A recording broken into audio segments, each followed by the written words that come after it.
السلام عليكم، شلونكم متابعيني؟ ان شاء الله تكونون بخير وعظم الله اجوركم. مصاب ابا عبد الله الحسين، وهاي ايام نعيشها، ايام الحزن على مصاب ابا عبد الله. واليوم سويت لكم فيديو، حبيت اشارككم بيه لان سويت ثواب للامام الحسين، وقلت اريد اشارككم بهذا الفيديو. طبعا كل سنة أطبخ للإمام الحسين، والله إن شاء الله يعودنا على هاي الخدمة وما يحرمنا من عدها كل سنة إن شاء الله، والأجر والثواب إنه والأهلنا والأمواتنا.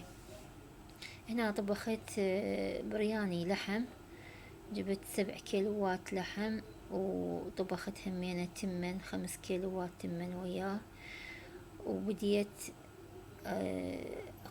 أقسم اللحم، قصصته وغسلته وخليته على النار سلكته. طبعا انا الفيديو بالبداية ما حكيت بيه، خليت اجواء الحزن والقرايات بيه. طبعا فيديو مختلف اليوم، الحكي بيه قليل، قلت تشوفون اللي يعني اجواء الحزن بيه يبين اكثر احسن من الحكي. وهنا بديت اسلق اللحم، هنا اقترب اللحم من الاستواء، وخليت هنا الليمون. طبعا الليمون هذا كلش حلو ويا السوب، جربوه، هم يعطي طعم بيحموضة ويوخر الزفرة مالت اللحم.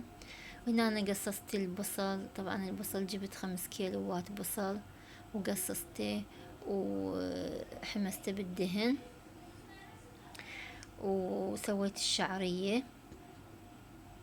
وهنا التمن خليته على الطباخ، وخليت عليه سوب اللحم. من بعد ما استوى اللحم خليت السوب على التمن وملح، وخليته يستوي، خليته على النار لحد ما يستوي. وهنا الشعرية حمستها وخليت لها ماي، خليتها همينة تستوي على نار هادئة. وخليت وياها الكشمش، طبعا هنا الكشمش ما بين الفيديو، ما مصورة الكشمش شلون سويته. من بعد ما تهدرت الشعرية واستوت على الحرارة مات الشعرية خليت التمن. وهنا هذا الثواب ان شاء الله واصل، هذا اللحم والحشو والتمن، واقتربنا من النهاية.